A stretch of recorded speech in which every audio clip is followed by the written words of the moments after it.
No niin, heippa taas kaikille. Olisi taas uuden tutoriaalin vuoro. Ja tällä kertaa mä teen teille tutoriaalin hannoverilaisten suitsien tekemisestä. Ja ei muuta kuin hypätään vaan suoraan tutoriaaliin. Eli käydään lyhyesti läpi, että mitä niiden suitsien tekemiseen nyt tarvii. Eli no, tarvitaan kuten aina niin heppä, jonka päälle ne tehdään. Sitten tarvitaan materiaali, josta ne tehdään. Mulla on tässä mustaa tekonahkaa. Eli mä leikkaan aina niin kuin noin senttilevystä suikaletta tästä tekonahasta. Eli about tämän levystä. Ne pitää vielä leikata. Ja no sit tarvitaan sakset tietysti, millä leikataan. Sitten suitsien kokoamista varoitan esimerkiksi kuumaliima, neulajalankaa, pikaliima, millä tykkäätkään, kasvata ne. Ja sitten metalliosia, niin tarvitaan tietysti kuolaimet. Nämä on mun itse tekemät kuolaimet ja multa löytyy myös kuolainten tekemiseen tutoriaali. Linkkaan sen tonne videon alle ja muutenkin löytyy sieltä mun kepparitutoriaalit soittolistalta. Sitten tarvitaan 2 tällaista pientä rinkulaa. Mulla on tässä nyt halkaisijaltaan 2 15 millistä rinkulaa. Eli nämä tulee tosiaan siihen turpahihnaan. Sitten tarvitaan 2 solkea. Mä ajattelin, että tällä kertaa niin kuin aitojen solkien sijasta mä käyttäisin tällaisia tölkkiklipsuja, koska sitäkin on paljon kysytty, että miten niin kun mä kiinnitän nämä klipsut niin, että niitä pystyy niin kun käyttämään solkina. Niin mä ajattelin nyt samalla sitten näyttää sen. Ja siinä aika lailla olikin kaikki, mitä nyt hannoverilaisten suitsien tekemiseen tarvii. Tietysti sitten koristeet, jos haluat koristella suitsia. Mä en vielä tiedä, että koristelenko mä. Voi olla, että laitan sitten jotain koristeita. Mutta en varmaan tässä videolla sitten sitä näytä, mutta laitan tietysti taas loppuun joko videoklippiä tai kuvia sitten täysin valmiista suitsista. Ja nämä kyseiset suitset tulee sitten myös myyntiin, eli mä en oo näitä nyt niin kuin pojulle tekemässä, vaan tulee myyntiin, eli teidän on sitten mahdollista ostaa ne.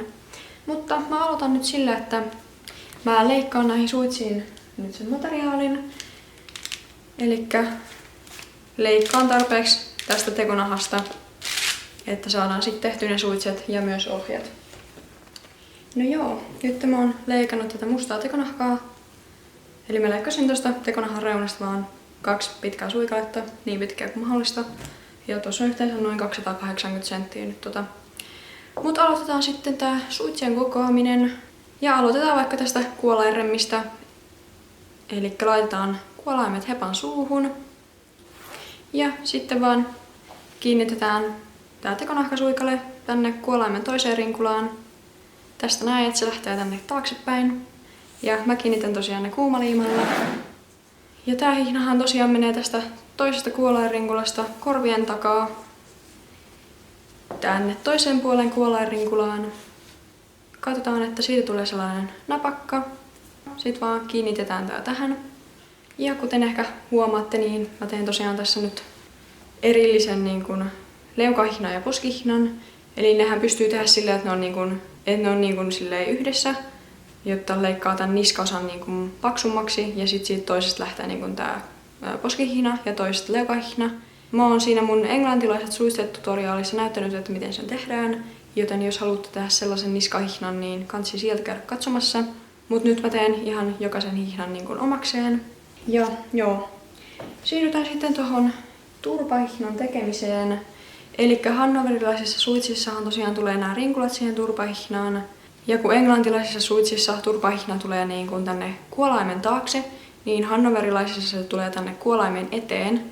Eli tänne niin kuin turvalle. Ja tähän kohtaan niin kuin tulee ne rinkulat. Eli aloitetaan nyt turpahihnan tekeminen siitä, että otetaan 1 tällainen rinkula ja kiinnitetään siihen tekonahkasuikale. Näin. Ja sitten mitataan. Eli niin, että se tulee tänne kuolaimen eteen, suunnilleen tähän niin kuin yläsuupieleen. Tossa olisi niin kuin oikea kohta sille. Kun sitten tästä taas lähtee niin kuin poskihihna tänne taaksepäin tästä rinkulasta. Eli suunnilleen tuohon niin kuin suupielen kohtaan. Sitten otetaan tää toinen rinkula. Mä pujotan sen tästä läpi nyt. Niin mun on helpompi mitata toi. Katsotaan, että tää rinkula pysyy tässä paikallaan nyt. Ja sitten mittaan tälle toiselle puolelle. Tämän toisen rinkulan tosiaan samaan kohtaan. Eli tuohon. Näin. Ja sitten kiinnitän ton rinkulan tohon. Elikkä nyt meillä on tällainen pätkä, jossa on molemmissa päissä nämä rinkulat. Ja se on nyt tämän turparemmin yläosa. Tehdään sitten tää alaosa. Elikkä kun ajatellaan, kun sä varustat hevosta, niin sä seisot niin kuin tällä vasemmalla puolella. Elikkä tältä puolelta aina laitetaan niin, että niin kun ne soljet tulee täältä pään alapuolelta. Elikkä ei niin, että solki kiinnitetään niin kuin täältä puolelta tänne toiselle puolelle, koska oikeat hevoset sä et varusta niin kuin tältä puolelta, vaan sä aina seisot niin kuin tällä vasemmalla puolella varustaessa. Eli pitää ajatella, että se hihna, jossa on solki, niin se tulee täältä niin kuin pään toiselta puolelta suunnilleen tänne leuan alle. Ja sitten tästä tulee se niin kuin toinen hihna, jonka sä pujotat siitä soljen läpi. Elikkä kiinnitetään toi solki nyt taas yhteen hihnaan. Ja mullahan oli tässä näitä tölkkiklipsuja nyt. Ja usein näkee, että nämä tölkkiklipsut jostain syystä on kiinnitetty suitsiin niinku tälleen. Että se on niinku jommasta kummasta päästä vaan laitettu, mutta sittenhän sä et saa pujotettua tätä hihnaa täältä. Eli se hihna tulee niinku tosta läpi, mutta sitten se jää tähän. Sä et voi sitä, kun se on hepan päällä, niin pujottaa tänne. Niin ihan niinku oikeassakin soljessa, kun sä laitat tätä tölkkiklipsua kiinni, niin se pitää laittaa tästä keskeltä. Elikkä näin. Se on nyt tuossa keskellä kiinni, niin että saat sitten pujotettua sen hihnan pään. Se tulee niinku tästä läpi, menee tästä yli ja sitten taas menee tonne. Mä näytän sen paremmin, kun mä kiinnitän tän nyt tähän. Eli näin, se on nyt siinä keskellä kiinni. Ja sitten kuvitellaan, että se hihnan toinen pää tulee tästä. Tulisi tästä läpi. Sitten se menee tästä ylitte ja tänne toiseen reikään. Ja näin. Elikkä se hihnan pää ei jää tässä tapauksessa niin kuin törröttämään tähän, niin kuin se jäisi, jos me oltaisiin laitettu tää alempi hihna tästä reunasta kiinni. Elikkä tolleen kiinnitetään tosiaan tölkkiklipsu tai mikä tahansa solki. Ja sitten kiinnitetään se tähän niin kuin turvahihnan jatkoksi. Elikkä se lähtee tästä rinkulasta tänne alaspäin. Ja mä tykkään mitata aina nää turvahihnan niin kuin solkiremmit silleen, että tää solki tulee suunnilleen tähän niin kuin keskelle tänne suunnalle tohon kohtaan ja kiinnitän tän tähän. Elikkä nyt meillä on tää, missä oli nämä rinkulat ja sitten toisesta rinkulasta lähtee tää lyhyt hihna, jossa on solki. Ja solki tulee niin kuin suunnilleen tähän keskikohtaan täällä alla. Sitten me tarvitaan soljelle vastapuoli, joka lähtee tältä puolelta. Elikkä kiinnitän tähän rinkulaan ihan tällaisen tekonahkasuikaleen vaan. Ja näin. Nyt tosiaan toisesta rinkulasta lähtee tää solkiremmi ja toisesta tällainen ihan suora. Laitetaan se tuohon turvalle. Ja sitten pujotetaan tää remmi täältä soljesta läpi. Nyt siinä olisi tää turparemmiosa ja seuraavaksi tehdään poskihihnat tästä turpahihnasta. Elikkä ihan vaan tää rinkula, mikä tässä on, niin kiinnitetään siihen taas tällainen pitempi suikale. Elikkä tähän näin. Noin. Nyt se on tosiaan tosta rinkulasta kiinni. Elikkä tämä remmi lähtee myös tänne niin kuin taaksepäin, menee korvien takaa. Sitten se tulee tänne toiselle puolelle. Ja kiinnitetään tähän toisen puolen pikkurinkulaan. Ja sitten katsotaan, että turpahihna pysyy oikeassa kohdassa, eli tuossa kuolainten edessä. Ja mitataan tää oikein pituiseksi. Noin. Ja kiinnitetään tähän rinkulaan. Eli näin. Nyt meillä on siinä tää niinku turpahihnasta lähtevä niinku poskihihnat ja niskahihna. Ja tää ei nyt vielä hirveän hyvin pysy tuossa paikallaan, koska mulla ei otsapantaa, mutta näin. Sitten mä voisin lyhentää tän niin kun, turpahihnan remmin, eli joka tulee niin tästä, koska se on aika pitkä nyt täällä. Niin mä vaan lyhennän sen ja sitten mä leikkaan siihen päähän sellaisen kolmion. Eli näin, nyt se on lyhennetty. Ja tehdään seuraavaksi nyt toi leukahihna. Eli taas pitkä pätkä, jonka päähän laitetaan solki, eli tässä tapauksessa tölkkiklipsu. Eli tosta keskeltä kiinni.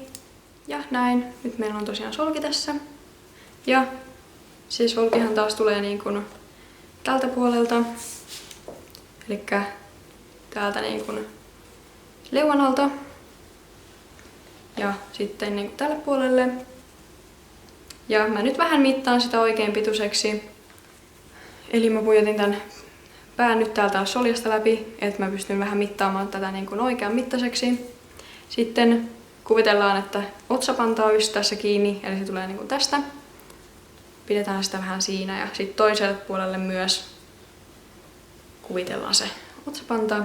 Eli tuosta lähtisi näin ja sitten sen mukaan mä teen ensimmäisen lyhennyksen, eli katkaistaan vaikka tästä kohtaa.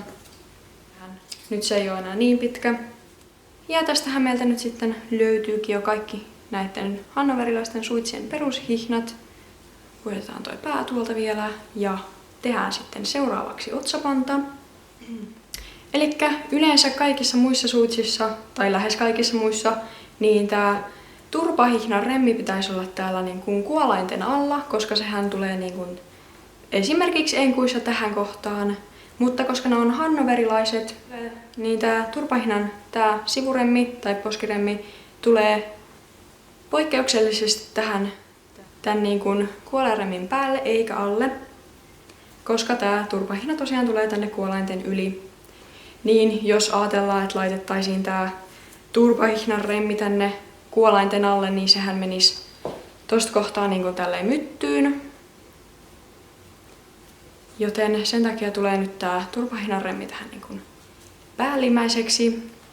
Ja mä tykkään laittaa tän leukahihnan täältä niin kuin alimmaiseksi, kun kiinnitetään tätä otsapantaa. Eli mä laitan sen nyt tonne alimmaiseksi. Noin. Eli laitetaan taas päällekkäin leukahihna, sitten tulee tää kuolainremmi ja sitten tää turpahihnalle menevä remmi. Eli tälleen päällekkäin. Sitten kiinnitetään taas yksi hihna tähän otsapannaksi, joka lähtee siis tästä tänne ylöspäin otsan yli. Eli näin. Nyt siitä lähtee ylöspäin tosiaan otsahihna, tai siis otsapanta. Otsapanta tulee niin kuin tästä korvien edestä. Katsotaan, että nämä hihnat on niin kuin täällä korvan juuressa, ettei ne tuu niin kuin tähän, tiedättekö, korvan päälle, vaan että ne on täällä ihan napakasti täällä korvan alapuolelta menee. Eli nämä hihnat tänne ja sitten tää leukahihna lähtee alaspäin. Ja mitataan otsapanta tästä otsan yli. Ja tällä puolella laitetaan myös hihnat samaan järjestykseen, eli niin, että leukahihna tulee alimmaiseksi. Sitten tulee toi kuolainremmi ja sitten tää turparemmiin menevä remmi. Eli ne on nyt siinä päällekkäin, 3 hihnaa. Katsotaan, että ne tulee tosta niin kuin taas korvan alapuolelle, ettei ne jää tähän päälle. Ja mitataan tää otsapanta tosiaan tästä otsan yli, täältä näin, näiden remmien ympärille. Ja se olisi niin kuin siinä sopiva kireys, kiinnitetään se siihen. Eli myös nämä hannoverilaiset ja aika monet muut suitset on periaatteessa samanlaiset tehdä kuin esimerkiksi ne enkut, eli niin kuin leukahihna ja sitten tämä kuolainremmi sekä otsapanta tehdään aika lailla samalla lailla tosi monissa suitsissa. Eli hyvä perusohje on se englantilaisten suitsien ohje, minkä mä tein. Mutta tässä nyt oli tärkeintä, että te näette, miten tämä niin kuin turpahihna tehdään, koska sehän on tässä erilainen. Eli siihen tulee nämä rinkulat. Mutta muuten sinänsä ei hirveästi ole eroa, mutta tehdään vielä ohjat. Eli mulla on täällä vielä yksi pitkä pätkä tekonahkaa. Kiinnitetään se vaan tästä kuolainrinkulasta. Tästä näin, että se lähtee sitten tänne kaulan takaa toiselle puolelle. Eli noin, nyt mä laitoin sen tohon tosiaan kuumaliimalla. Ja sitten se menee täältä, niin kuin ohjat menee kaulan takaa. Ja sitten hepan toiselle puolelle, tänne kuolainrinkulaan kiinni. Ja silleen. Nyt on tosiaan ohjat. Tulee täältä toisen puolen kuolainrinkulasta, menee täältä kaulan takaa. Ja mä tein nyt näistä ohjeista tarkoituksella aika tiukat pojulle, koska pojulla on tosi pitkä kaula verrattuna niin kuin ns. Muihin normikeppareihin. Niin sen takia tein vähän nyt niin kuin tiukemmat ohjat, että ne on sitten muille hepoille sopivat, kun nämä tulee tosiaan myyntiin. Siistitään vielä tää leukahihna. Eli mä vielä ihan pikkasen lyhennän tätä päätä. Ja leikkaan tosiaan tähän kärkeen semmosen pienen kolmion. Ja siinähän meillä onkin nyt hannoverilaiset suitset tehtynä. Eli ihan vaan periaatteessa perussuitset, mutta niissä on toi hannoverilainen turparemmi. Mä mietin vielä, että laitaks mä näihin jotain koristeita. Mietin, että laitan ehkä jotain strasseja otsapantaan ja ehkä turpahihnaankin. Mutta mä en nyt sitä koristeiden kiinnittämistä sen tarkemmin kuvaa. Näytän teille sitten lopputuloksen. Elikkä noi strassikoristeet mä ihan vaan ompelen käsin kiinni. Ei siinä sen ihmeellisempää. Mutta tässä tosiaan ohje, miten tehdään hannoverilaiset suitset. Mutta mä näytän teille vielä sen lopputuloksen, että miltä tää näyttää koristeltuna. Ja joo, toivottavasti oli hyödyllinen. Nämähän on tosiaan yhdet perusmallin suitset heti niin kuin turparemmittömien ja englantilaisten jälkeen. Ja tietysti on sitten Aasen suitset, jos on 2 turpahihnaa. Ja nämä onkin tosiaan mukavan helppo tehdä. Nopeat, helpot suitset. Pikkasen erilaiset kuin enkut. Että jos enkku ei halua vaihteluun, niin hannoverilaiset on mun mielestä hyvä valinta siihen. Kommentoikaa tonne alas, että mitä tutoriaaleja te haluaisitte. Onko se esimerkiksi joku vaihe hevosen tekemisessä vai joku tietty varuste. Mä aina kirjaan kaikki tulleet ehdotukset mulle muistiin ylös.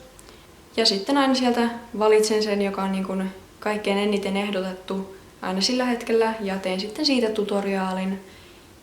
Eli aina kun teille tulee mieleen, että tarvitte apua jonkun tekemisessä, niin kansi aina mulle ehdottaa. Mä laitan ne aina muistiin ja toteuttelen niitä aina sitten siinä järjestyksessä, että mikä on niin kuin eniten toivottu, kuten nyt oli mun listalla nämä hannoverilaiset. Tosiaan saa ehdotella ihan tällaisia NS-perusvarusteita, kuin sitten myös jotain erikoisempia suitsimalleja sun muita. Mä aika lailla oon kaikenlaista tehnyt ja jos en jotain osaa tehdä, niin kyllä mä sitä opettelen ja opetan myös teille. Tosiaan tässä nyt näette nämä ihan valmiit suitset, jotka mä lisäilen tässä myyntisivulle.